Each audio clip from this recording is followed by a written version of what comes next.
ಚಂಡೀಗಢ ನಿವಾಸಿ ಆನಂದ್ರ ಮನ್ಸಲ್ಲಿ ಸ್ವಲ್ಪ ಗೊಂದಲ ಉಂಟಾಗ್ಬಿಟ್ಟಿದೆ. ಅವರಿಗೆ 50% ಮೌಲ್ಯವರ್ಧನೆಯಾಗಿರೋ ಝೊಮ್ಯಾಟೊ ಲಿಸ್ಟೆಡ್ ಶೇರ್ಗಳು ಅಲರ್ಟ್ ಆಗಿವೆ.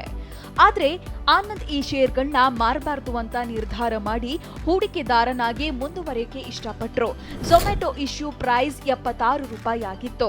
ಅದು ಪ್ರತಿ ಶೇರ್ಗೆ 169 ರೂಪಾಯಿವರೆಗೂ ಹೋಗಿ ಈಗ 86 ರೂಪಾಯಿ ದರದಲ್ಲಿ ವಹಿವಾಟು ನಡೆಸುತ್ತಿದೆ. ಇತ್ತೀಚೆಗೆ ಮಾರ್ಕೆಟ್ ತೀವ್ರಗತಿಯಲ್ಲಿ ಬಿದ್ದಾಗ ಝೊಮ್ಯಾಟೊ ಶೇರ್ಗಳ ಬೆಲೆಗಳು ಇಶ್ಯೂ ಪ್ರೈಸ್ಗಿಂತ ಕೆಳಮಟ್ಟಕ್ಕೆ ಹೋಗ್ಬಿಟ್ಟಿದ್ವು. ಆನಂದ್ ಒಬ್ಬರೇಗಲ್ಲ, ಸ್ಟಾರ್ಟ್ಅಪ್ಗಳಲ್ಲಿ ಹೂಡಿಕೆ ಮಾಡಿರೋ ಅವರಂತಹ ಲಕ್ಷಾಂತರ ಹೂಡಿಕೆದಾರರು ಈಗ ಈ ಸ್ಟಾಕ್ಗಳ ಬಲೆಯಲ್ಲಿ ಸಿಕ್ಕಾಕೊಂಡು ಬಿಟ್ಟಿದ್ದಾರೆ. ಕೆಲವು ದಿನಗಳ ಹಿಂದೆ ನಕ್ಷತ್ರಗಳಂತೆ ಹೊಳಿತಿದ್ದ ಶೇರ್ಗಳಲ್ಲಿ ಇದ್ದಕ್ಕಿದ್ದಂಗೆ ಏನಾಗೋಯ್ತು ಅನ್ನೋದೇ ಅವರಿಗೂ ಅರ್ಥ ಆಗ್ತಿಲ್ಲ. ಒಂದೇ ಏಟ್ಗೆ ಅವೆಲ್ಲ ತಮ್ಮ ಹೊಳಪನ್ನೇ ಕಳ್ಕೊಂಡ್ಬಿಟ್ವು. ಝೊಮ್ಯಾಟೊ, ನೈಕಾ, ಪೇಟಿಎಂ ಹಾಗೂ ಪಾಲಿಸಿ ಬಜಾರ್ನಂತಹ ಎಲ್ಲ ಸ್ಟಾರ್ಟ್ಅಪ್ಗಳ ಸ್ಟಾಕ್ಗಳ ಸ್ಥಿತಿ ಈಗ ಒಂದೇ ರೀತಿ ಇದೆ. ಈ ಸ್ಟಾಕ್ಗಳಲ್ಲಿ ಹೂಡಿಕೆ ಮಾಡಿರುವವರ ಸಂಪತ್ತು 20% 62% ಇಳಿಕೆ ಕಂಡಿದೆ. ಈಗ ಈ ಕಂಪನಿಗಳ ಮೌಲ್ಯಗಳ ಬಗ್ಗೆ ಪ್ರಶ್ನೆಗಳನ್ನ ಎತ್ತಲಾಗ್ತಿದೆ. ಈ ಕಂಪನಿಗಳ ಹೆಚ್ಚು ನಗದು ವೆಚ್ಚವಾಗುವ ಮಾದರಿಯ ಇಂತಹ ವ್ಯವಹಾರಗಳಲ್ಲಿ ಲಾಭ ಮಾಡುವ ಯಾವುದೇ ಸಾಧ್ಯತೆಗಳು ಹೂಡಿಕೆದಾರರಿಗೆ ಕಾಣ್ತಿಲ್ಲ. ಕೆಆರ್ ಚೋಕ್ಸಿ ಶೇರ್ಸ್ ಅಂಡ್ ಸೆಕ್ಯೂರಿಟೀಸ್ನ ಮ್ಯಾನೇಜಿಂಗ್ ಡೈರೆಕ್ಟರ್ ದೇವಿನ್ ಚೋಕ್ಸಿ ಈ ಕಂಪನಿಗಳು ಲಾಭ ಮಾಡಲು ಇನ್ನು ಪರದಾಡ್ತಿವೆ. ಆದ್ರೆ ಮೌಲ್ಯಗಳು ಆಕಾಶದಲ್ಲಿವೆ. ಹೀಗಾಗಿ ಇವರು ಸಂಪೂರ್ಣವಾಗಿ ಸೋತಂತೆ ಕಾಣ್ತಿವೆ. ಇಂತಹ ತಂತ್ರಜ್ಞಾನ ಆಧಾರಿತ ಕಂಪನಿಗಳನ್ನ ಷೇರುಪೇಟೆಯ ವ್ಯವಹಾರಗಳಿಂದ ಹೊರಗಿಟ್ಟಾಗ ಅವುಗಳಿಗೆ ಅಂತಹ ಪ್ರಾಮುಖ್ಯತೆ ಏನೂ ಇರಲಿಲ್ಲ. ಆದ್ರೆ ಈ ಕಂಪನಿಗಳು ಈಗ ಮಾರ್ಕೆಟ್ನ ಏರಿಳಿತಗಳನ್ನ ಎದುರಿಸ್ತಿವೆ ಅಂತ ಹೇಳ್ತಾರೆ. ರಷ್ಯಾ ಮತ್ತು ಉಕ್ರೇನ್ ನಡುವಿನ ಉದ್ವಿಗ್ನತೆಯ ಬೆಳವಣಿಗೆಗಳು ಇಂತಹ ಸ್ಟಾಕ್ಗಳ ವಿಷಯದಲ್ಲಿ ಕೆಟ್ಟು ಪ್ರಭಾವ ಬೀರಿವೆ. ಇದರ ಜೊತೆಗೆ ಫೆಡರಲ್ ರಿಸರ್ವ್ ಬಡ್ಡಿ ದರಗಳನ್ನ ಹೆಚ್ಚಿಸಲು ಭಯ ಹಾಗೂ ಏರುತ್ತಿರುವ ಹಣದುಬ್ಬರಗಳು ಈ ಸ್ಟಾಕ್ಗಳ ದುಸ್ಥಿತಿಗೆ ಕಾರಣವಾಗಿವೆ.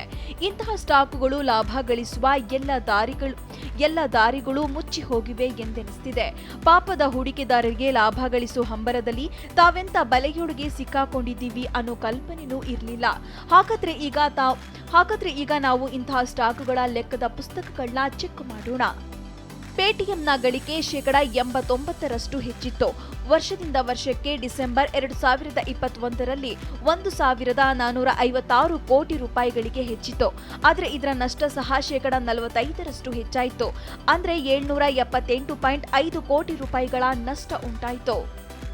ಡಿಸೆಂಬರ್ 2021ರ ತ್ರೈಮಾಸಿಕದಲ್ಲಿ ಈ ಗೇಮಿಂಗ್ ಕಂಪನಿ 17% ಅಂದ್ರೆ 14.8 ಕೋಟಿ ರೂಪಾಯಿಗಳ ನಷ್ಟ ಅನುಭವಿಸಿ ಹೂಡಿಕೆದಾರರ ನಿರಾಶೆಗೆ ಕಾರಣವಾಯಿತು.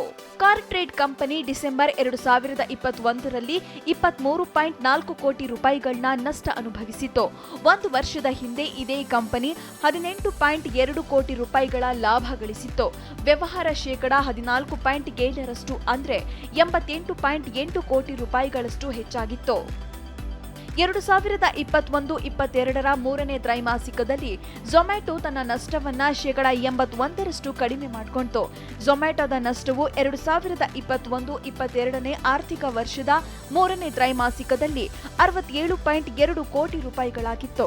ಆದರೆ ಅದರ ಗಳಿಕೆಯ ದೊಡ್ಡ ಭಾಗವು ಅದು ಫಿಟ್ಸೋದಲ್ಲಿನ ತನ್ನ ಭಾಗಾಂಶವನ್ನ 316 ಕೋಟಿ ರೂಪಾಯಿಗಳಿಗೆ ಮಾರಿದ್ರಿಂದ ಬಂದಿತ್ತು. ಪಿಬಿ ಫಿನ್ಟೆಕ್ನ 2021-22ನೇ ಹಣಕಾಸು ವರ್ಷದ ಮೂರನೇ ತ್ರೈಮಾಸಿಕದ ನಿವ್ವಳ ನಷ್ಟವು 298 ಕೋಟಿ ರೂಪಾಯಿಗಳಾಗಿದ್ವು. ಅದರ ಹಿಂದಿನ ಒಂದು ವರ್ಷದ ಅವಧಿಯಲ್ಲಿ ಕಂಪನಿಯು 19.58 ಕೋಟಿ ರೂಪಾಯಿಗಳ ನಷ್ಟವನ್ನ ಅನುಭವಿಸಿತ್ತು. ವರ್ಷದ ನಂತರ ವರ್ಷದ ಆದಾಯ 73%ಕ್ಕೆ ಅಂದ್ರೆ 212 ಕೋಟಿ ರೂಪಾಯಿಗಳಿಂದ 367.27 ಕೋಟಿ ರೂಪಾಯಿಗಳಿಗೆ ಏರಿತ್ತು. ಇಂತಹ ಪರಿಸ್ಥಿತಿಯಲ್ಲಿ ಹೂಡಿಕೆದಾರರು ಏನು ಮಾಡಬೇಕು? ಈ ಕಂಪನಿಗಳಲ್ಲಿ ಸಂಪೂರ್ಣ ಬದಲಾವಣೆ ಏನಾದರೂ ಬರಬಹುದೇ? ಆದರೆ ಪರಿಣಿತರು ಈ ಶೇರ್ಗಳ ವಿಷಯದಲ್ಲಿ ಅಲ್ಪಾವಧಿಗಿಂತ ಮಧ್ಯಮಾವಧಿಯವರೆಗೆ ಸಂಶಯವನ್ನೇ ಹೊಂದಿದ್ದಾರೆ.